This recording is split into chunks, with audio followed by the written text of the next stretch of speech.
James Ramirez was born in South Omaha in 1934. He attended South High School, where a counselor discouraged him going to college and suggested he join other people like him, Mexican Americans, and work in the meatpacking plant. Ramirez joined his father working at Nebraska Beef. Although he became a foreman, he did not want to spend his life working on the kill floor, so he enrolled at Omaha University. He was again told that people like him did not become teachers. He returned to the packing house, but began taking night classes. He eventually earned his bachelor's degree and went on to his master's and finally his PhD. Dr. Ramirez has used his experiences as motivation to improve educational opportunities for students, and he has dedicated his life to community service. Yes. Philosophy, never give up. Never give up. And I got that, I guess, from my father and my parents, who I don't think ever gave up. Well, I faced discrimination pretty early on, and here again, never quit fighting it. I was told that I could not be a teacher because of, quote unquote, there are no few teachers like your people. And I was 18 at that time, and I didn't know that that was later to become institutional racism.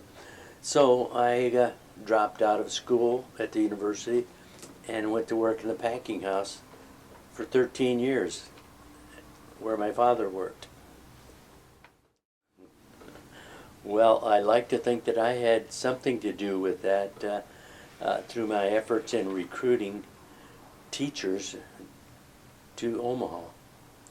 And that's, to make a long story short, the university, or Omaha Public Schools, asked me to recruit Hispanic teachers and sent me to Texas, Arizona, Colorado, New Mexico to find them from predominantly Hispanic universities.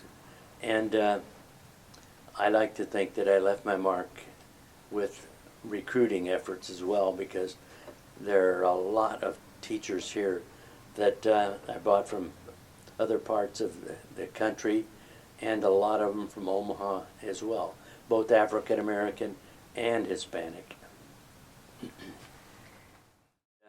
They had a lot to do with the changes that were brought about for the Chicano people, and because of that, I gained from the need to recognize the Chicano or the Mexican American or the Latino population that began to grow in the 80s.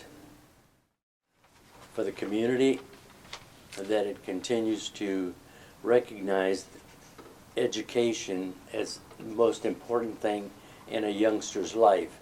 And I think education is the key to recognizing the value.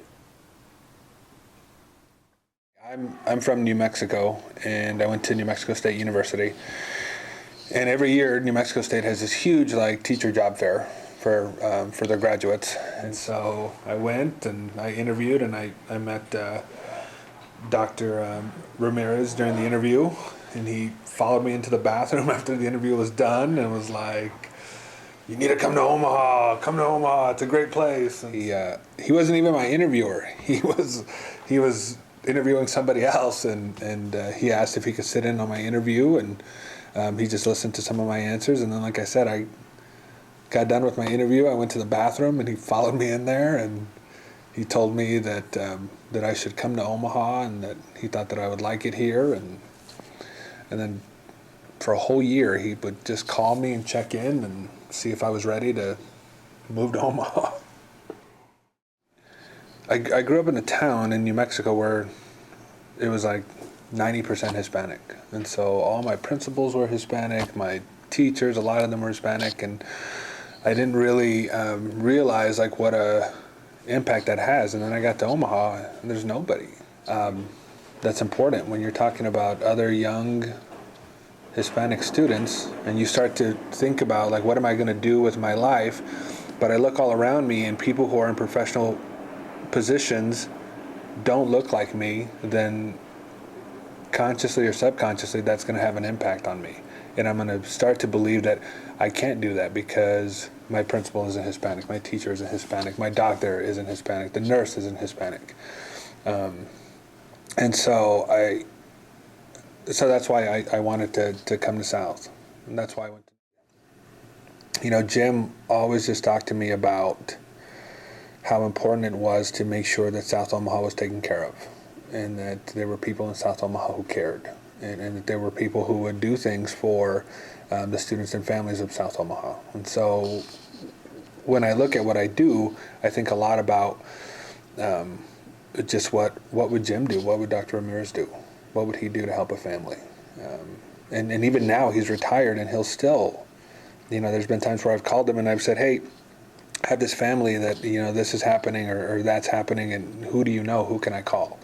And he'll have just a list of people for me to get in contact with. So doesn't give up. He's a fighter. In the time that I've known him, he's had a heart attack and a stroke, and he just doesn't give up. He's tough. He sees that something is lacking or missing, and he figures out how to make it happen. When he came to the Omaha Public Schools, I think he was the first Hispanic administrator, at least in the TAC building. And he created all these programs. When you talk about like middle school students who get the African American Achievement Award or the Hope Award for Hispanic students, the NICE Awards for Native American students, Jim started all of that. Those minority recognition programs didn't exist until he came. A pioneer, and has no problem addressing something or speaking up when he sees something that's wrong and finding a solution. It just impresses me about him.